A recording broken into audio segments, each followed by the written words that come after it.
तो हेलो मित्रों, कैसे हैं? उम्मीद करता हूँ बहुत अच्छे होंगे। तो प्यारे प्यारे मित्रों, उम्मीद करता हूँ बहुत अच्छे होंगे। आज हम लोग पढ़ेंगे प्रिज्म। प्रिज्म का डेरिवेशन करना सीखेंगे, जो कि बहुत मोस्ट इम्पोर्टेंट है ये डेरिवेशन।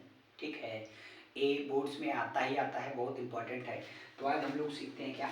प्रिज्म। बोला सर, प्रिज्म।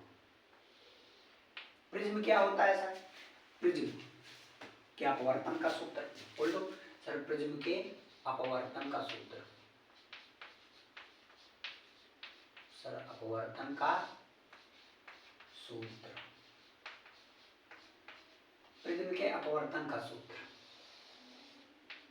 आज पढ़ेंगे। तो सर प्रिज्म क्या होता है? प्रिज्म एक पारदर्शी माध्यम होता है। प्रिज्म कैसा माध्यम होता है? एक पारदर्शी माध्यम होता है, जो प्रकाश की किरणों को विभिन्न रंगों में, अलग अलग रंगों में विभक्त कर देता है। ठीक है, आपने बचपन में पढ़ा होगा कि प्रिज्म क्या होता है। प्रिज्म होता है एक पारदर्शी माध्यम। तो प्रिज्म एक पारदर्शी माध्यम होता है। जैसे मैंने एक प्रिज्म बनाया, यहां से मेरी बात को समझेंगे कि मैंने एक यहां से एक प्रिज्म लिया,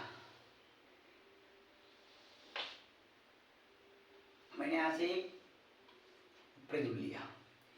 अब मैंने क्या कहा, एक प्रकाश की किरण को मैंने यहां से गुजारा। ठीक है, मैंने लाइट को यहां से गुजारा, तो इसमें स्ट्रेट लाइन में हो जाएगी। किस में हो जाएगी सर? स्ट्रेट लाइन में हो जाएगी। बोला हाँ, इतना समझ में आया। फिर ये अपने मार्ग से थोड़ी विचलित हुई थी स्ट्रेट लाइन में, फिर अपने ही मार्ग में हो जाएगी। बोले सर ये तो बात आपने सही करा। फिर ये ऐसे चली जाएगी। तो मैंने इस लाइन को थोड़ा सा ऐसे मानकर बढ़ाया। ठीक है, थोड़ा मानकर मैंने ऐसे इस लाइन को ऐसे बढ़ा दिया निकालने के लिए। हम प्रिज्म का सूत्र निकालेंगे ना, तो मैंने केवल मानकर ऐसा थोड़ा बढ़ाया। मैंने कहा इस बिंदु को क्या मान लूं सर? P मान लूं। लेकिन मैंने इसे मानने से पहले थोड़ा एक अभिलंब इस पर डाल दिया। बोले सर अभिलंब ले लो जी। मैंने इस पर भी एक अभिलंब ले लिया। मैंने इसको P बोल दिया,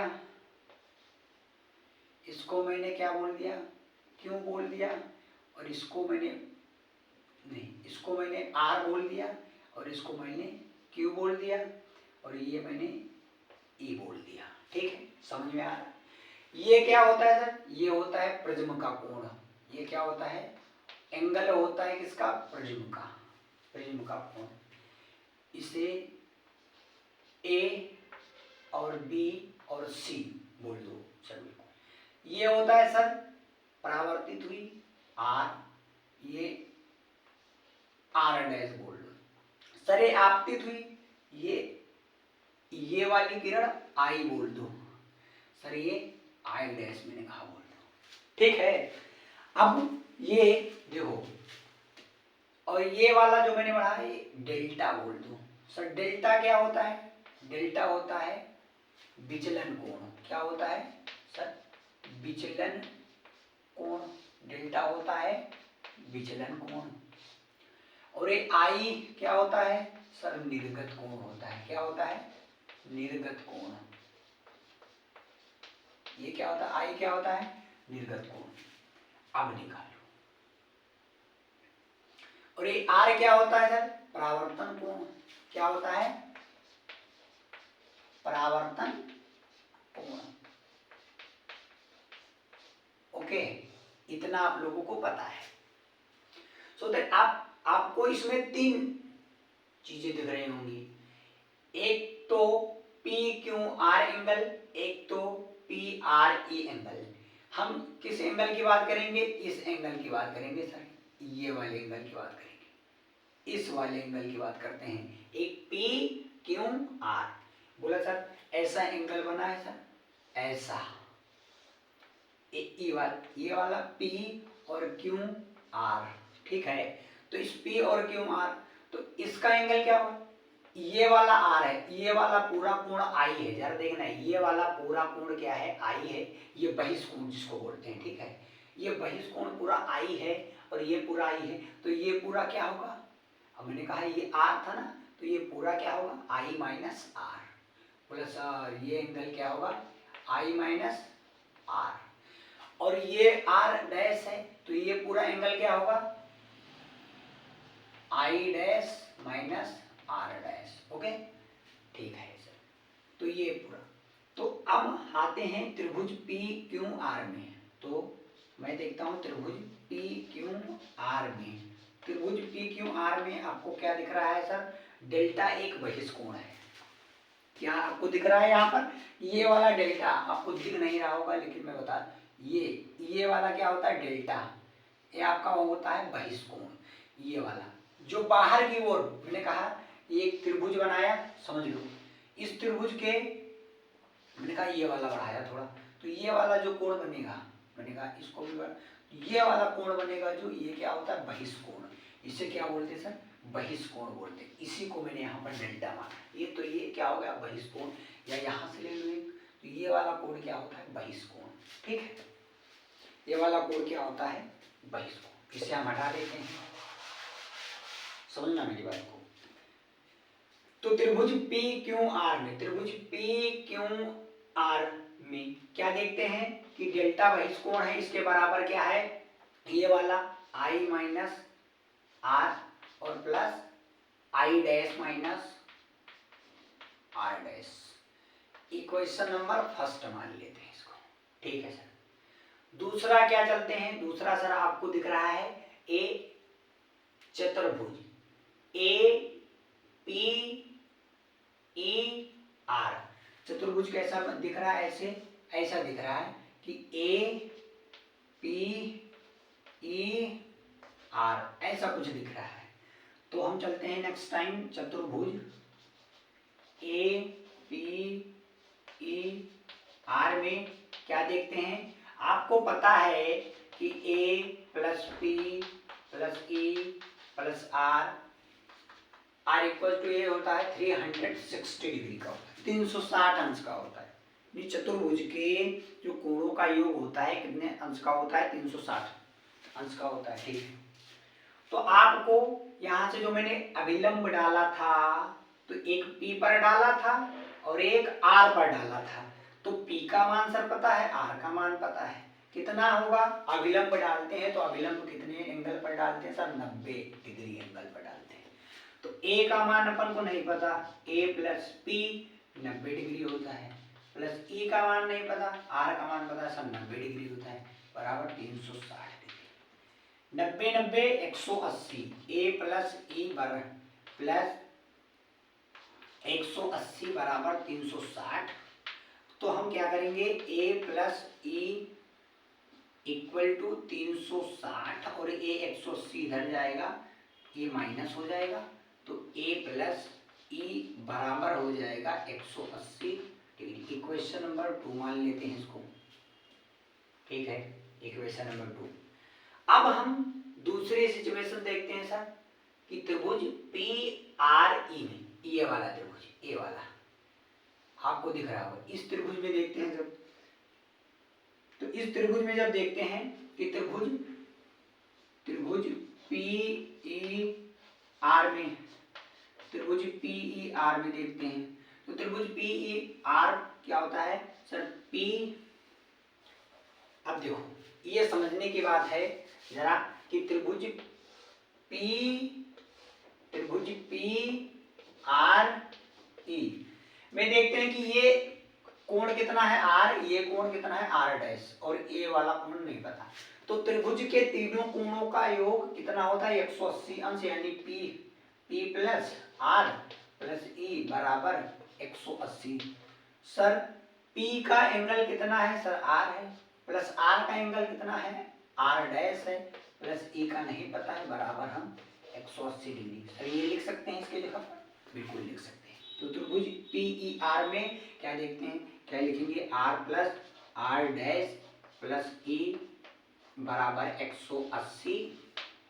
ठीक है, 180 डिग्री, और 180 डिग्री के जगह पर सर हम 180 के इक्वल यानी a प्लस ई है। इक्वेशन नंबर यानी समीकरण अपन 2 से देखें तो 180 डिग्री के बराबर a प्लस ई है, तो 180 की जगह पर रख सकते हैं, यानी r plus R dash plus E बराबर a प्लस ई। इसके जगह पर मैंने ये वाला रख दिया। बोले सर ई से ई कैंसिल हो रहा है, कैंसिल कर दो। बोले सर r, तो r plus R, next time बचा r plus R dash equal to a।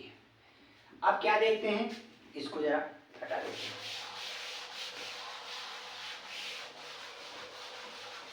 इसको भी हटाते हैं। अब देखते हैं कि sir r plus R dash बराबर है। अब देखते हैं कि विचलन की स्थिति क्या होगी। विचलन की स्थिति, तो विचलन की स्थिति में अपन देखते हैं कि विचलन की स्थिति में हो जाता है सर डेल्टा बराबर कितना हो जाता है, डेल्टा एम के हो जाता है। आई डैश बराबर कितना हो जाता है, आई के हो जाता है, और आर डैश बराबर आर के हो जाता है। ये सिचुएशन भैया विचलन में क्या होता है, प्रिज्म अपने पुनः उसी माध्यम में होती है ना, तो आर डैश बराबर आर के हो जाता है। ठीक है, अब देखते हैं हम, जब हो जाती है तो फिर यहाँ चले आइए आप। अब यहाँ पर क्या था, r प्लस आर डैश, तो r डैश के जगह पर हम r रख सकते हैं। बोले सर रख सकते हैं, तो r प्लस आर डैश के जगह पर r रख दिया बराबर a सर। और ये नेक्स्ट टाइम क्या हुआ, यहाँ से क्या होगा, r प्लस आर बराबर 2r, यानी 2r बराबर a। तो सर नेक्स्ट टाइम क्या होगा, यानी r बराबर a बाय 2। सर ये तो निकल कर आ गया, इक्वेशन नंबर 3 मान लो।